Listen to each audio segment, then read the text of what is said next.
Well, good afternoon, good evening, everybody. The Aggie Soccer Hour with Texas A&M head coach G Guerrieri. I'm David Ellis alongside is G Guerrieri. Glad you are with us this evening. Long time no see. It feels like it's been a month, but it's just been a week that we were gone.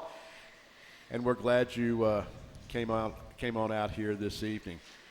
Before we get too into the show tonight, I want to say thanks to some folks who make this possible every year. In particular, the great folks here at Rudy's Barbecue. I mean, we get to do a show at Rudy's Barbecue, so we get to eat.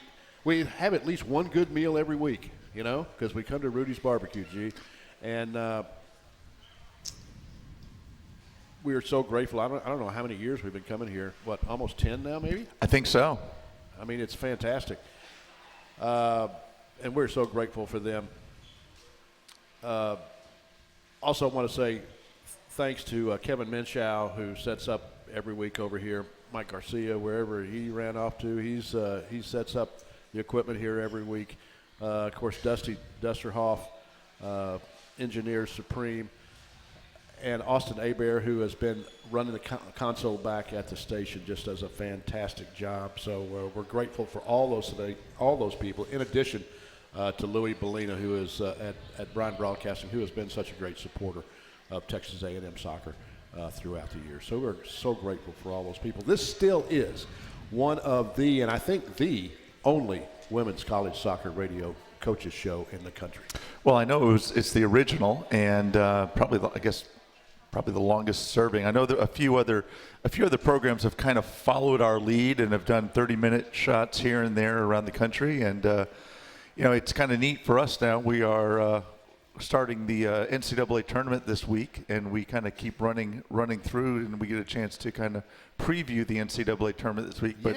But again, as we go through, and we get to kind of count our lucky charms here, because it's been it just kind of shows how fortunate we've been over the years to be in this position, to be on a radio show for one thing, but also just to be here at Texas A&M, and here it is, 28 out of the last 29 years to be in the NCAA tournament is pretty phenomenal, and just shows the kind of people that have been here representing the school and playing for this program for so long. It's been really remarkable, the success and the consistency that these women have been going in and year out to out there on Ellis Field and representing.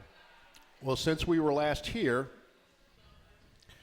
we've traveled to Baton Rouge, played LSU in the last SEC game of the season, and then from Baton Rouge went to Pensacola Beach, Florida. The tournament is in Pensacola, Florida. In the quarterfinal round, the Aggies defeated South Carolina, and then the Aggies lost in the semifinal game against Georgia. And I was telling somebody earlier that had the result been a little bit different, it was 3-2 in overtime. Double overtime. And double overtime. Had the result been a little bit different, I would tell you it was the greatest college soccer game I had ever seen. As it was, it's still one of the very best. And the SEC announcers who were calling the Georgia-Arkansas final, I was telling G earlier, they talked about the A&M Georgia game during that contest and said then is one of the best college soccer games they'd ever seen. And so I said to a lot of folks, I say it's neat to be associated with what people are saying as the greatest SEC soccer game of all time. It just kind of stinks that we were on the wrong end of it. Yes.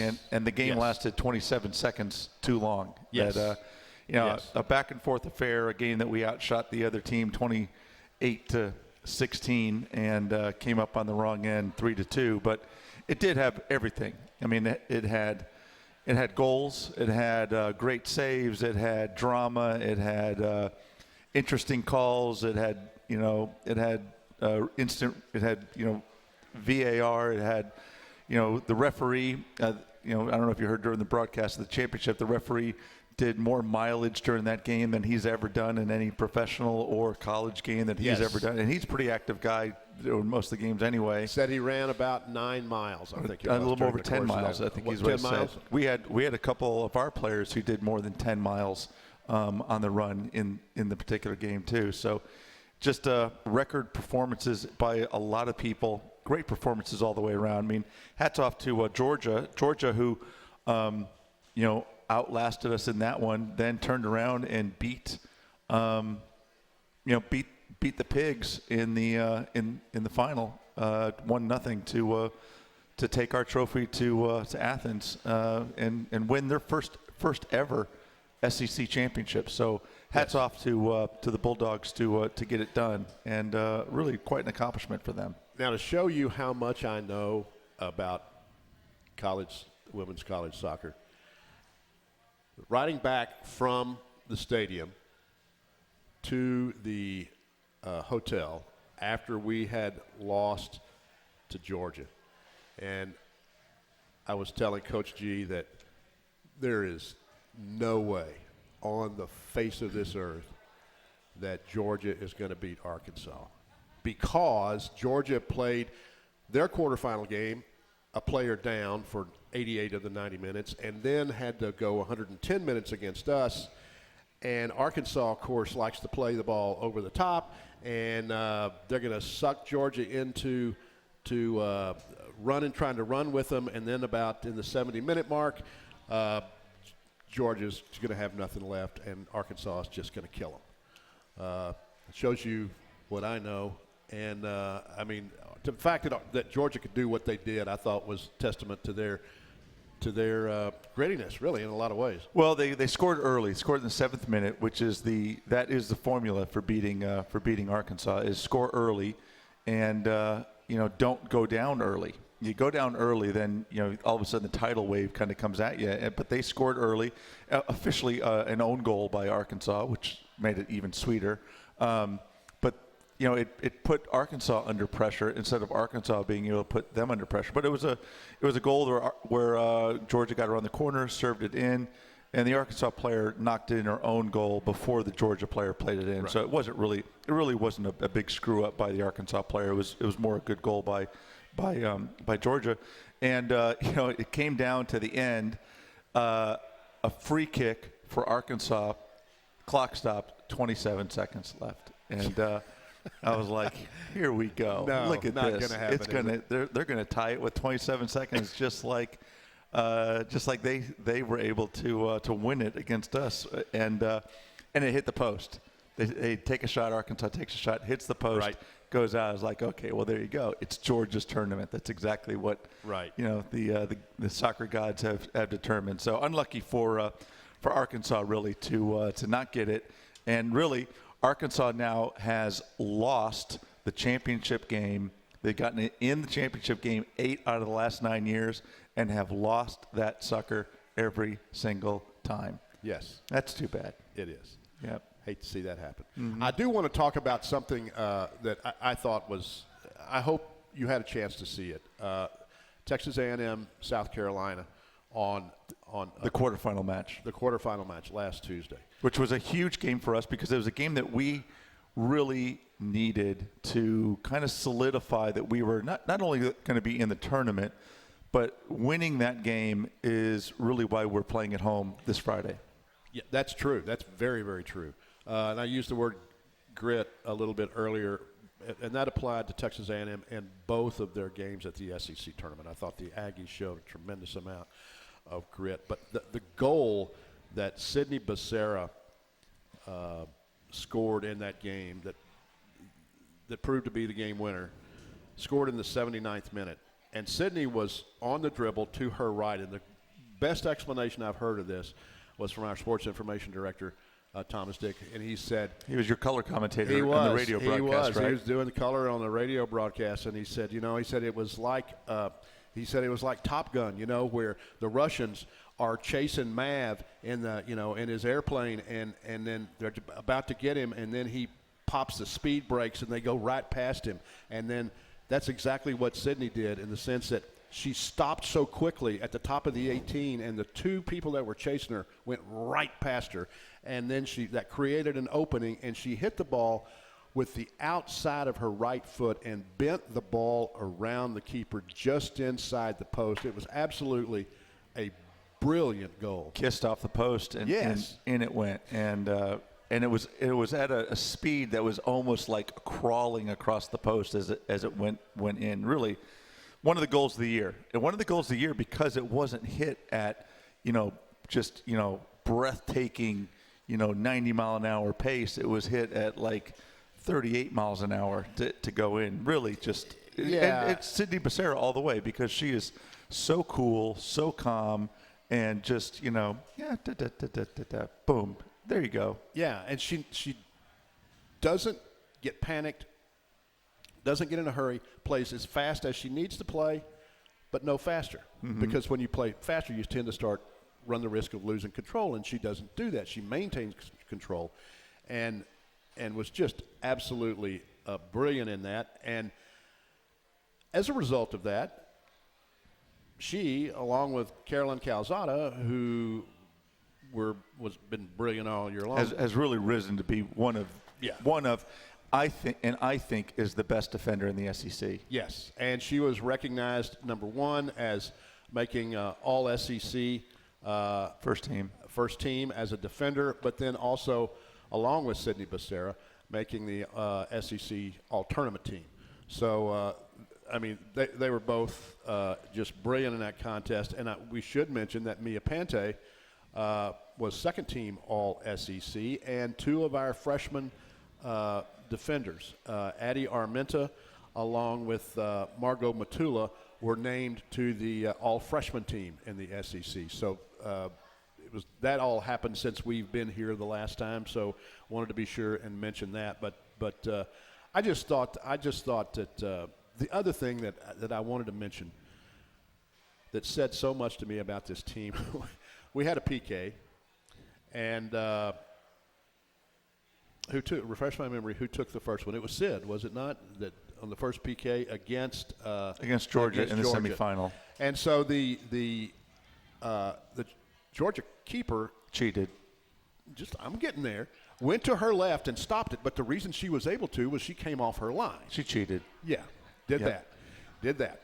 And so then Sammy Smith stepped up to take it, went to the same place, and just sent it outside the post. Okay, so here you are, basically you've had two cracks at a PK, and you don't convert. And I'm not sure a lot of teams. And we're losing. And we're losing when this happened. In the second overtime period. Yeah. With 5 minutes to go. There's just so many teams with less character, with less grit, with less determination would have just went, all right, we're done. And we didn't. It was about a minute or two later, we came back and scored. Sydney Becerra to tie it up.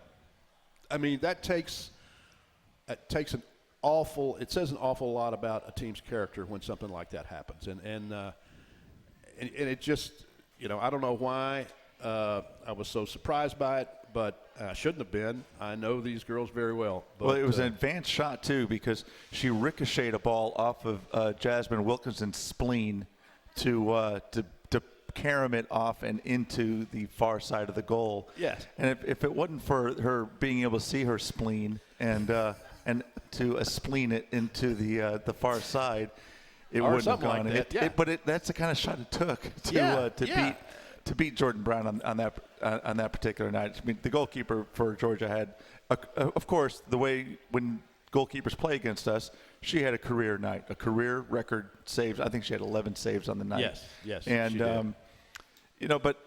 But you're right. It was, we go down in overtime 2-1 on really just a bad bounce. It was a greasy night. The field was really, really slick, and a ball was crossed in our penalty area, and Addie Armenta did her best with her arm. If you think about you're a little kid running like you're a fighter jet with your arms behind your back, and she's trying to get her arms out of the way of the ball with her arms stretched back behind her, trying to get her out of the way. And you can't take your arms all the way wet behind it because you know, your shoulders don't go that way, and it hit our arms back behind it, and the ref, you know, begrudgingly called the penalty kick and went over, checked the monitor. It was, and so unfortunately for Addie, it was a penalty kick. So now we're down. We go into the second overtime period. We change our shape a little bit. We get the penalty kick because they take down Miley Hayes in the box. Right. But you're right. Just the character of this team, and you got to this team over the course of this season. Again, we talk all the time about how short the NCAA college season is. So it's not like this development of this group has happened over a 6-month period. This has happened over 9 weeks. And it's been, you know, such a big progression and how much they've grown. Think about what has happened, you know, just since the start of the school year to where we are right now, just past Halloween. You know, really proud of them. I mean, yes. so much they've done, and then the call against Margot Matula, the girl basically just fell down, and they get a free kick, and it's chaos in the box, and they get a goal. Unfortunate, you know, was it offside? Arguable, but yeah, and that's the way it goes. And they ended up winning with 27 seconds left in the contest. If the game goes, if they don't score and the game ends at 2-2, it goes out down as a tie, and then it goes into penalty kicks, and as a tie, you know, it changes. Yeah. A lot of things change, but nonetheless, then we have to come home and we kind of sweat it out from Thursday. Was that Thursday? Thursday. Right. All the way until yesterday on what the heck is going to happen with the NCAA selection show. Are we going to get in? Are we not going to get in? And we'll talk about that when we come back. Absolutely. We'll pick that story up here in just a little bit about how all of that shakes out. You're listening to the Aggie Soccer Hour, coming to you live from Rudy's Barbecue on Harvey Road. We'll be right back right after this. All righty, we are back at Rudy's Barbecue on Harvey Road. It's the Aggie Soccer Hour with Texas A&M head coach G Guerrieri. I'm David Ellis. Glad you came out tonight. You're out and about trying to figure out what the heck it is you're going to do for dinner. Well, I can tell you, I've got a recommendation for you, Rudy's Barbecue. Just about anything you want. Now, I got to tell you, Coach G, I was been kind of worried about this all day long because all season long we have always prevailed upon one of the players, and preferably a new player, to read this Rudy's Barbecue reader. And they have done an incredible job, and I thought to myself, you know, and I put a little pressure on them a little bit by saying, you know, for goodness sakes, don't mess this up, you know, stuff like that, just to kind of get them wound up a little bit. And they always do a great job. And now for this show, we don't have any players here, and now I have to read it. And so I need to be sure that I don't mess this up. So here we go. And if I do, I don't want any of y'all telling any of the players that I did. All right, soccer and barbecue lovers know the perfect brisket needs the right wood, and Rudy smokes all of their meats using their delicious signature rubs and 100% oak-fired pits. Get your real Texas barbecue fix today at Rudy's or on the web at rudys.com. Look at that. Wow. All right. Double your pay. No, well, absolutely. Well, you already give me a 100% raise every year. I know. And then, you know, 100% times zero is pretty much right zero. at that straight line. I'm an economist, you know. That's what I did for a living. All right. So I got to ask you this. I did not go for the first time in I don't know how many years. I did not go to the selection show up at the soccer clubhouse because I had another commitment that I had to go to, but I was sitting there going, okay, I mean, I can see we should be in the tournament. We should be in the tournament. But then again, you never know. You never know. And we were in that zone where it could have gone either way. Why don't you go and explain how the tournament works? All right, I will do my best. So there are 31 automatic qualifiers, meaning if you win your conference tournament, you automatically qualify for the NCAA tournament. Those are 31 of the 64 slots. The other 33 slots are at-large teams, okay? So Texas A&M did not win the conference tournament, so we're competing basically for one of those 33 slots, okay? Now, and then the NCAA committee seeds the teams 1 through 32. And those 32 teams get guaranteed a home game for the first round. So what you want to be is a seeded team, whether you're an automatic qualifier or an at-large team. And here Texas A&M is, and this is my feeble brain working, I'm thinking, you know what, we're going to be an at-large team, and we're going to be unseeded, and they're going to send us to Austin, Texas to play the University of Texas. That's what we're going to do. And Texas got hot at the end of the year. They did. They got hot at the end of the year and won their tournament. And they came in 4th in the Big 12, which only got 3 teams in the NCAA tournament. Right. But they beat TCU the last game of the season, and then the tournament that was going to be in Round Rock got moved ironically to their campus.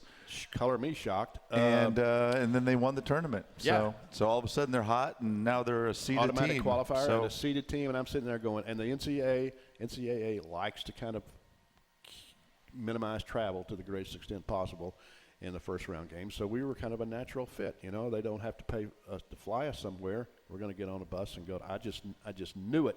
That's what's going to happen. And then when they announced the teams, I mean, I'm, again, just David Ellis fan.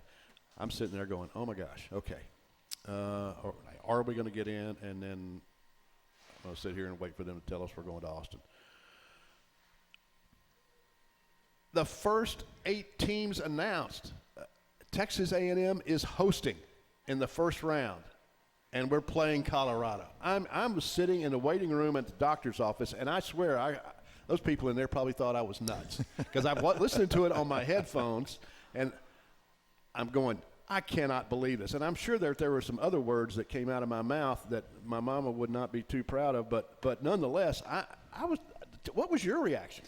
Well, a little bit of the same. I wasn't so we met at 1:30 and practiced, and we were on the field, and we were like, okay, we're going to wrap things up and try to get inside to watch the show. And so we wrapped up in time to kind of wind ourselves down and get the girls in front into our meeting room to turn it on the big screen so they could watch. And so the girls are kind of milling around, and we kind of all thought the same thing. We're pretty sure that we're going to get in because even though our RPI kept moving, the number kept getting higher as in bad as the weekend was going on because of games out of our control, other people's games because of strength of schedule and issues of teams that were losing that we didn't have any control over. We still thought that our resume was really strong because of the teams we had beaten. So, but I thought we were going to go to Texas, or maybe they were going to put us on a plane and send us someplace. Right. So, they say, well, Florida State's the number one overall seed. They're undefeated. That was no surprise. And so the girls are kind of sitting down, and there's some postings on social media of the girls watching this, and I'm kind of off to the side. And then they're going, and Colorado is in for the first time in a few years, I guess, or maybe for the third time. And they'll be going to College Station, Texas to play Texas A&M. And you can see our girls kind of pointing to the screen and turning what? Yes. What? They're coming to us? And I'm like, I was the same way. I was like, what did they just say? They're coming to us? Wow. And so my initial thought was, holy moly, we're playing at home. And the second thing was oh my goodness, Colorado is a really good team. That's a dangerous thing. And then, wow, the winner of this game gets to go play the number one seed in the whole dang tournament. Yes. But we get to play at home. That's pretty cool. And Colorado's a dangerous team. So those were where all of my thoughts were. Right. And then I was just kind of laughing at the girls because they were like, and they were. It was funny to watch their exclamations as they were there, because they're excited about the opportunity to play at home, because we've been on the road now for the last week or so, going through the gauntlet of the SEC and playing at LSU, playing on the road against South Carolina, playing on the road against Georgia, and then getting ourselves back to kind of getting ourselves well to get ready for it. So they're excited. They are actually very, very enthused in the opportunity to play at home in front of the 12th man one more time. We didn't think that we were going to get that. And yeah. It's kind of funny because the highest a team that number has ever been, as far as an RPI number to get into the NCAA tournament, is 57. Back in 2016, there was a team that got in, because usually the highest number you'll get is like 47, 48 would get into the NCAA tournament. That just means they had a pretty good resume, but the numbers kind of didn't work out. The math didn't work out. But this was a really good team. They got in. Well, back in 2016, there was this crazy team that got in that was number 57. That was Texas A&M. They got in that year, and we went up to TCU, beat TCU, and then in the second round, we ended up going out to California, and we ended up losing to Southern Cal in penalty kicks, and they went on and won the national championship. Right. Well, in fact, we were the last team to actually score on Southern Cal in their national championship run. Funny how that works. Yeah. And their coach now is the coach at Georgia. Yes. There you go. Small world. And so after our game on Thursday, he's like going, "How is it that we always have these crazy games?" I was like, and how is it that I don't win these games is the thing that ticks me off. Anyway, so now we get seeded in the top 30, in the top 32, and so now there's a new record for a team to get seeded in the top 32 with the highest RPI. We were number 49 or 50 in this particular one, and now there's another record for a crazy team, number 49 or 50. I think we were 50 to be seeded in the top 32, and again, it's Texas A&M that comes out of it. So it's ironic that it's the same school, 7 years separated, but it's kind of I find it very interesting that the committee didn't just go on these numbers, that they at least opened up the book and that they looked at the full resume of what the teams were, and that they looked at the wins and they looked at who you were playing and how your team was playing, and that's all I can figure is how they were making decisions based on who got in, who didn't get in, because there were some really good teams that didn't get into this tournament, and there were some really good teams that did get in the tournament. That the math of these RPI numbers, it didn't match up quite as well as you would think. So I know South Alabama didn't get in. I know that was a good team, but they just didn't play that strong a schedule, and that's why they didn't get in. Well, as I told you yesterday in a text, I was proud of the NCAA for what they did, and I have sworn off saying bad things about them for an entire week. So there you go. Right. In that bracket, just so you know, in that 18 bracket that the Aggies are in, Coach G mentioned Florida State will be hosting Morehead State in that first round. Of course, Colorado will be coming here to College Station to play Texas A&M. Lamar University, coached by our good friend Nathan Kogut, who was an assistant coach here. They were, for the second straight year, back-to-back Southland champions. Southland champions, so they're an automatic qualifier, and they're going to travel to Austin and play Texas. And then Milwaukee, who is always good, it seems like, will travel to Madison, Wisconsin to take on the Badgers. So that's the 8 teams in that quadrant of the bracket that the Aggies are in. So we're going to take another quick break, and then we're going to come back and talk about some of the other things that going on in terms of the bracket itself, where other SEC teams went. And we'll be right back right after this. You're listening to the Aggie Soccer Hour live from Rudy's Barbecue on Harvey Road. All right, we are back here at Rudy's Barbecue on Harvey Road. It's the Aggie Soccer Hour. I'm David Ellis. Alongside is Texas A&M head coach G Guerrieri. And a couple of things before we forget, because we're going to talk some more about the NCAA tournament, and then we'll talk a little bit about Colorado as well. But tomorrow's National Signing Day for soccer players. For soccer and a lot of other sports. But yeah, so tomorrow is when when the class of 2024, high school class of 2024, gets to sign their national letters of intent. So very exciting for a lot of kids. It's interesting. It's all done same week that the NCAA tournament is going on. Yeah. Interesting timing for the NCAA to throw that in there, but exciting times for those kids and their families. Well, and I know you can't talk about individual players, but how many do you expect to sign tomorrow? Any idea? I don't think I can comment on that. Okay, all right. But anyway, so keep an eye on our social media. At, if you go to at Aggie Soccer, and if you go to keep an eye on all of our social platforms, and of course 12thman.com, you can see not just soccer but the other sports as they do their press releases and everything else. We're very excited about the ladies that we're going to be signing. What time should that all start? I mean, I guess basically it could start at... Yeah, but I would keep it more in the afternoon. Okay. Focus on the afternoon is probably the best time to have a look at it. All right.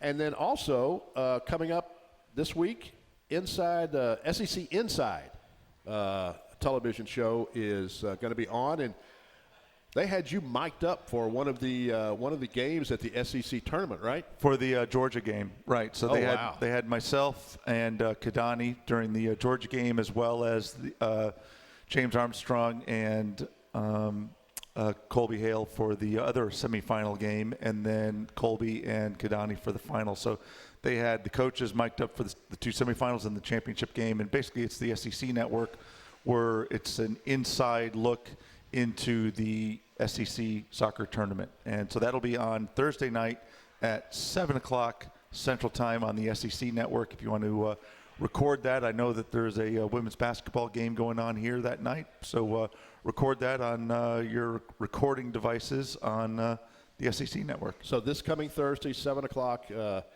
SEC Inside, focusing on the SEC soccer tournament. And are they currently, right now, the delay is just using that beeper to get, to cut out all the... I hope it's all rated G is what I'm hoping. So hopefully there's a lot of, oh, golly, oh, goodness, gracious, holy moly, yeah. Yeah. Hey, referee, I'm your best friend. Come on over here. I've always liked you. You're my favorite. All right. So great call, Ref. Yeah, great call. Great call. Wow. So, all right, real quick, let's go through where the rest of the SEC is going in the NCAA tournament. Besides Texas A&M hosting Colorado, LSU will hit the road just a little bit up the road. They'll go to Memphis, Tennessee to take on Memphis. Up there with Huck Finn, they'll just go up the river. Exactly right. Literally up the river they go. And that's a bad matchup for Memphis. Memphis is a possession, moving around team, and they're going to play the athletes of LSU. That is a really tough matchup for a really good Memphis team. It's I'm sure Memphis is like, oh, great, here we go. Yeah. And then also Arkansas got a number 2 seed. They will host Grambling. And then Georgia got a number 4 seed. They will host Liberty. Georgia got a good Georgia is in a good bracket. They could do very well in their bracket. They're in the Clemson side of the tournament, and Clemson is a number 1 seed.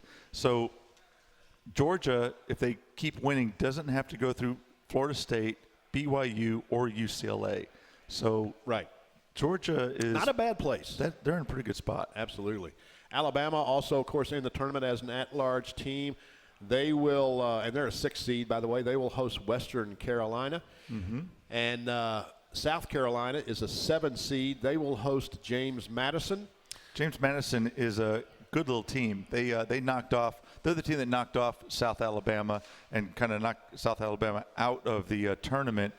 And that's a tough game. I think that's going to be a tough game for South Carolina. I think South Carolina takes care of business, but that's a tough little game for them. I think South Carolina's got a tough matchup with them, and then they've got to go all the way across the country to play potentially against Stanford. So that's a tough road for the Gamecocks. And then Mississippi State, as a 6 seed, will host Providence.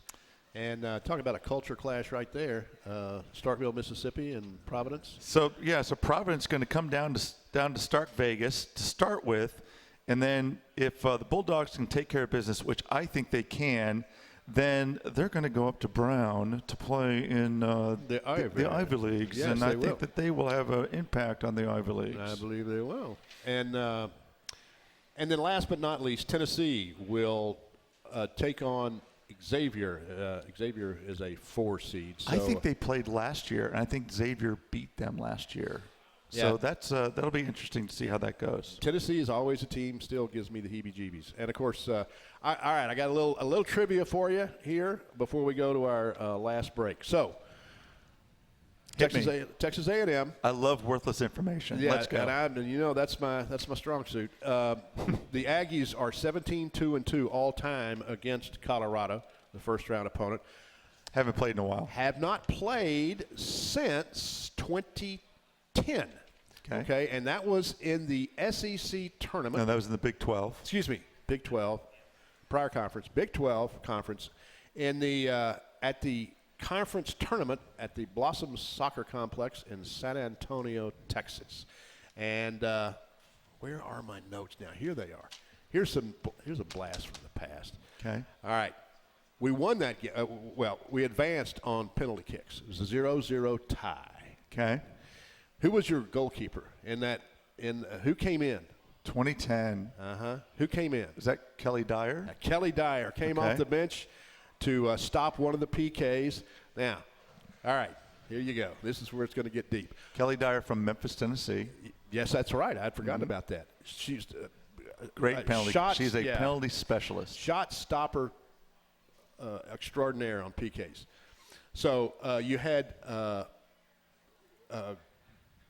successful PK kicks from. We won 5-4 on PKs. Mary Grace Schmidt. Yep. Rachel Shipley. Yep. Catalina Clavejo. Rachel Lenz, and then who made the last one to win it 5-4? Merritt Mathias. Merritt Mathias did. Hammered it upper corner. Absolutely. Now, who took the most shots in that game for Texas A&M? Who would you guess? I would guess Merritt Mathias. Nope. Who? Assistant coach Alyssa Motts. There you took go. the most shots in that game. I was reading through. I pulled this story down, the game story down today, and I was going, "Wow, that's a lot of names from the past." But anyway, that was the last time. It's been that long since the Aggies have faced. Bill Hempen was the coach of Colorado back in those days. The Colorado Buffaloes. So back when the Aggies were in the Big 12. All right, we're going to take a final break, and we'll come back and talk about Colorado right after this. You're listening to the Aggie Soccer Hour from Rudy's Barbecue on Harvey Road. All righty, it is the sprint to the finish line, the Aggie Soccer Hour live from Rudy's Barbecue on Harvey Road. I'm David Ellis. Alongside is G Guerrieri, the head coach for Texas A&M Soccer. Want to remind everybody the game is at 7 o'clock on Friday night against Colorado, the first round of the NCAA tournament. And if you are a student at Texas A&M University, your ticket is going to be bought by the Aggie Soccer Club. It is free to get in for you as a student at Texas A&M. The Aggie Soccer Club is picking up the tab for you. So just show your student ID, and you're going to get in free. Now, a little piece of bad news, a little strategic decision-making that you might want to think about. So there's a concert at Reed Arena that night. And parking at Reed Arena, G tells me, is going to be $10. It's $10 unless you have a Texas A&M parking pass that's free, of course. But if you have a legitimate Texas A&M parking pass, then you can get in. It's paid for. You can get in with your parking pass. Right. So just be aware of that. But again, 7 o'clock on Friday night. Come on out. If for some reason you can't make it, it'll be on the SEC Plus network. But I know that 97.3 FM, 12-man mobile app, and Radio Aggieland. It's like $5 is all the ticket is. It's a cheap date. Yeah, so it is absolutely. It is not an expensive ticket. So it's we definitely need folks to come on out. I know that they'll have 12-man rewards. Folks will be out there. They'll be doing lots of fun stuff out there. And again, it's a big deal. I mean, it's huge. It's one of those things where I can tell you that kids come to play for Texas A&M because they have the opportunity. It's expected that we're going to play in the NCAA tournament, and that's a pretty big expectation because I can tell you, I mean, I never got a chance to play. I never had the opportunity to play in the NCAA tournament as a player. We dreamt of playing in the tournament, and I remember the first time that we got in the tournament here at A&M, and what a big deal it was, and how emotional it was for our players, because it was the third year of the program. It was in '95 when we first got in, and just how special it was for us. And I want that to be that way every year for our players. We want that special feeling. And it doesn't always seem to be that way because it's kind of expected of us. Yesterday, it felt that way. It really did. When it kind of the announcement came that we were going to be able to play at home, and we got in, and there was a little bit of that, are we really going to make it? And then, whoa, we're playing at home. There was that real, genuine, wow, we did it. And that's a cool feeling. That's a really cool feeling because there's 350 teams out there, and so many of them, their season's over. They've packed it up and they've gone home. Sammy Smith is a good example, right? Played 4 years at Boston College, was team captain. That's right. And she's now in grad school here, playing her 5th year, and this is her first time to play in an NCAA tournament, and she was absolutely in tears, thrilled to death about it, that she was finally going to get to do that. That's right. That's right. And that's one of the reasons why she came here, was to get here to have that experience. So what can you tell us about Colorado? Well, I can tell you that they're really good. I mean, they're on a